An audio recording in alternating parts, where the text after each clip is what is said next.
शाइस्ता और उसके घर वालों को मीठा बहुत पसंद था। जब देखो सब मिठाई ही खाते रहते थे।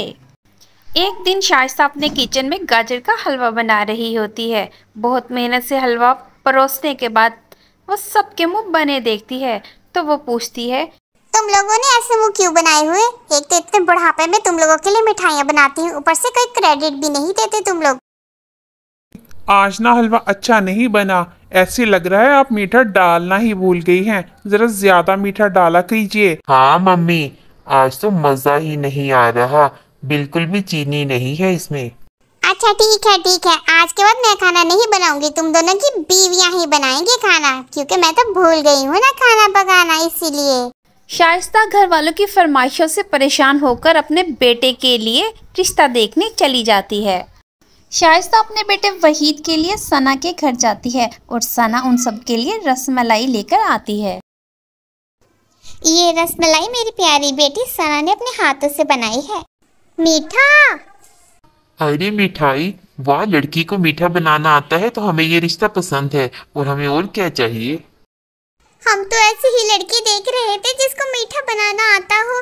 बेटा तुम एक से एक मीठा बनाना सीख लो, क्योंकि हमारे घर में सब मीठा ही खाना पसंद करते हैं। सना और उसकी माँ शाइस्ता की बातें सुनकर सोचती हैं कि शायद वो ऐसे ही कर रही है। मीठा तो मीठे की तरह ही कोई खाएगा ना, खाने की तरह थोड़ी ना खाएगा। वैसे भी एक दो मिठाई सीख लूंगी, उससे गुजारा हो जाएगा। कभी कभी बना लिया करूंगी खाने के बाद कोई मीठा। वहीद और सना का रिश्ता तय हो जाता है और जल्द ही उनकी शादी भी हो जाती है। सना की पहली रसोई होती है और वो अपनी सास शाइस्ता से आकर पूछती है, मम्मी जी नाश्ते में क्या बनाऊं? आमलेट बना लो और साथ पराठे। भाभी आप ना खीर बना लो। अरे खीर तो मैं वैसे भी बनाऊंगी, मेरी पहली रसोई है ना, इसलिए। वैसे भी पहली रसोई में मीठा तो होता ही है। बहू तुम ऐसे करो, आमलेट रहने दो, तुम मीठे पराठे बना लो, क्योंकि मीठे पराठे हमारे घर में सबको बहुत ही ज्यादा पसंद है। नाश्ते में मीठे पराठे ही खाते हैं सब लोग। हाँ भाभी, मीठे पराठों के साथ ना दही भी बना लेना, दही में ज्यादा सारी खूब चीनी डालना। वाओ, मीठे पराठे, खीर और मीठी दही सब कुछ इतना मीठा है, कुछ थोड़ा सा नमकीन भी बना लेती हूँ ना साथ में थोड़ा सा। नहीं भाभी, हम सब मीठा ही खाते हैं, आप सिर्फ यही बनाओ। अच्छा ठीक है, बना लेती हूँ। सना खीर बनाने में लग जाती है और दिल ही दिल में सोचती है, इतना मीठा कौन खाता है, मुंह ही बन जाएगा मेरा तो। पता नहीं कैसे खा लेते हैं ये लोग इतनी मीठी चीजें। सना खीर और मीठे पराठे बनाकर ले आती है और सभी खाकर वाह वाह कर देते हैं। ये हुई ना बात भाभी, हमारी मीठी भाभी। अब तुम लोग अपनी भाभी से ही बनवाना अपनी पसंद के मीठे खाने सारे। सना अपने लिए अलग से प्याज वाले अंडे बनाने लग जाती है, क्योंकि उसको मीठा बिल्कुल भी पसंद नहीं होता। एक दिन सना अपनी सास के पास आकर पूछती है, क्या बनाऊं मम्मी जी, खाने में क्या बनाना है? ज्यादा कुछ मत बनाना बेटी, तुम ऐसा करो दाल चावल बना लो, और हाँ दाल में चीनी डालना मत भूलना। क्या दाल में चीनी? मम्मी जी दाल में चीनी कौन खाता है? मेरी तो हलक से ही नहीं उतरेगी ऐसी दाल। हमारे घर में सबको चीनी वाली ही दाल पसंद है बहू। सना का मुंह बन जाता है और वो रसोई में खाना बनाते बनाते हुए सोचने लग जाती है, अच्छा हुआ कल मैंने ज्यादा ही सब्जी बना ली थी, मैं तो वो ही खा लूंगी।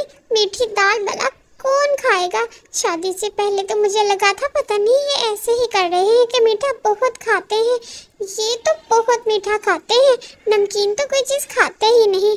मीठा ससुराल मिला है मुझे तो, पता नहीं अब मेरा क्या होगा। मेरे तो मुंह के जायके मर गए हैं। सना सबके लिए खाना लेकर आती है।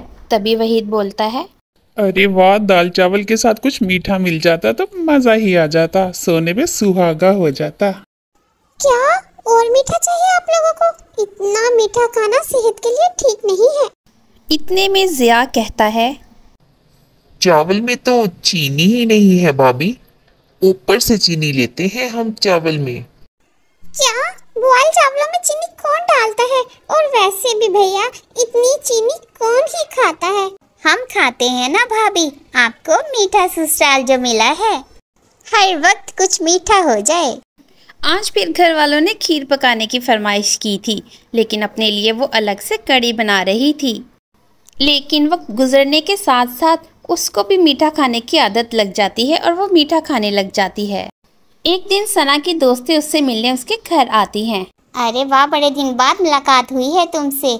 अरे तुम्हारे हाथ के दाल चावल तो बहुत ही मिस करते हैं हम लोग। तुम्हारे जैसे चावल तो कोई भी नहीं बना सकता। तुम्हारे चटपटे खाने बहुत याद आते हैं हमें। अरे तभी इसीलिए तो आज मैंने दाल चावल ही बनाए हुए हैं आप लोगों के लिए। सना दाल चावल लाकर अपनी दोस्तों के सामने रख देती है और वो खाकर तो उनकी दोस्तों का मुंह ही बन जाता है। ये क्या, दाल चावल कब से इतने मीठे होने लगे? यार इतना मीठा तो मैं खा ही नहीं सकती। तू कब से इतना मीठा खाने लग गई है? ससुराल मीठा खाने वाला है तो मीठा खाने की आदत तो लगनी ही थी ना। तभी तेरी तोंद कुर्ते से बाहर झांकने के लिए बेचैन हो रही है। दोनों सहेलियां उस पर हंसने लग जाती हैं। एक तरफ उसका ससुर अपने दोस्त हलवाई की दुकान पर लड्डू लेने चला जाता है। क्या बात है दोस्त, जब से बहू आई है दिन ब दिन मिठाई ज्यादा से ज्यादा लेकर जा रहे हो। अपना वजन कंट्रोल कर लो, नहीं तो डायबिटीज होते हुए टाइम नहीं लगेगा। ये उम्र नहीं है इतना मीठा खाने की मेरे दोस्त। अरे तो फिक्र नहीं कर, मुझे कुछ नहीं होगा। अभी तो मैंने 100 किलो और बढ़ाना है अपना वजन।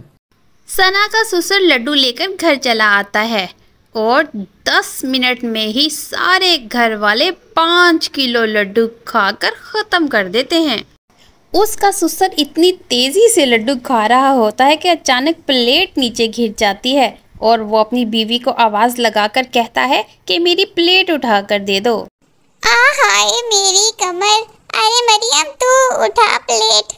मरियम जो ही प्लेट उठाने के लिए नीचे झुकती है उसका पजामा फट जाता है।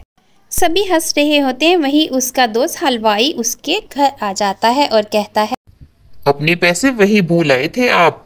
और वो उसकी प्लेट उठाकर वहाँ ऊपर टेबल पर रख देता है और कहता है इसीलिए कहता हूँ वजन कम करो, अपना मिठाई कम खाया करो, वरना जहाँ बैठे हो वहीं बैठे रह जाओगे, बीमार हो जाओगे, शुगर हो जाएगी तुम्हें। तुम मेरे दोस्त हो सिर्फ इसलिए मैं तुम्हें समझाता हूँ, वरना मेरी तो चलती है दुकान। कुछ देर बाद वहीद और ज़िया बाहर से आते हैं।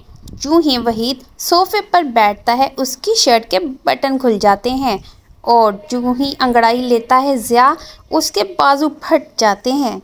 ये देखकर सब हंसने लग जाते हैं और सना कहती है यही है मेरा मीठा ससुराल। तो दोस्तों, अगर आपको हमारी ये कहानी पसंद आई है तो हमारे चैनल को लाइक, शेयर और सब्सक्राइब करना मत भूलिएगा। जज़ाकल्लाह।